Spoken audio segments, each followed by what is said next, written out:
আল্লাহ রাব্বুল আলামিন জিবরাইল আলাইহিস সালাতু ওয়াস সালামকে নির্দেশ দিয়ে দিলেন, অমুক জায়গাটা ধ্বংস করে দাও। জিবরাইল আমিন জায়গাটা সুন্দর করে পরীক্ষা নিরীক্ষা করলেন।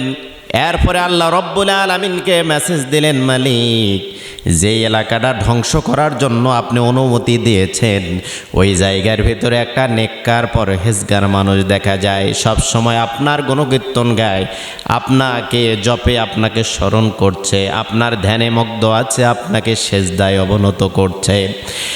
আপনার প্রতি কৃতজ্ঞ বান্দা আছে, আমলের বান্দা আছে, গুনাহমুক্ত বান্দা আছে। আল্লাহ রাব্বুল আলামিন বলে, জিবরাইল, ওই বান্দার কাছ থেকে ধ্বংসের কাজটা শুরু করো, সর্বপ্রথমে তারে ধ্বংস করবা। জিবরাইল আমিন বলছে, আল্লাহ, এত কৃতজ্ঞ বান্দা, আমলিয়াত বান্দা, নেককার পরহেজগার বান্দার কাছ থেকে কেমনে করে আমি ধ্বংসের কাজটা শুরু করব বুঝলাম না। আল্লাহ রাব্বুল আলামিন বলে, জিবরাইল, ওই বান্দাটা ঘরের ভিতরে বসে থাকে, আরাম আয়েশে হক কথা জাতির সামনে মেসেজ দেয় না, হক কথার দাওয়াত দেয় না। হক কথা বলতে গেলে ইমামতি হারানোর ভয়ে, হক কথা বলতে গেলে এলাকা থেকে হিজরত করার ভয়ে, কথা বলতে গিয়া যদি নিজের কোনো ক্ষতি হয়ে যায় টেনশানে হক কথা বলে না।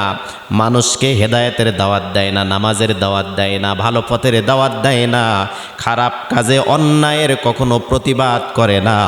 এই লোকটা নিজে নিজে আল্লাহ জান্নাতে যেতে চায়, এই লোকটা নিজে নিজেই জান্নাতে যেতে চায়, অপর কাউকে জান্নাতে নেওয়ার জন্য তার মানসিকতা, তার দাওয়াতি অভিযান, মানুষকে হেদায়েতের পথে নিয়ে আসার জন্য ন্যূনতম তার কোনো প্রচেষ্টা নাই। যেই মানুষটা নিজে নিজে শুধু জান্নাতে যেতে চায়, অপর মানুষকে দিনের দাওয়াত দেয় না, নামাজের দাওয়াত দেয় না, জান্নাতমুখী করতে চায় না, এই মানুষটাই হচ্ছে স্বার্থপর। ধ্বংসটা তার কাছ থেকে শুরু করো।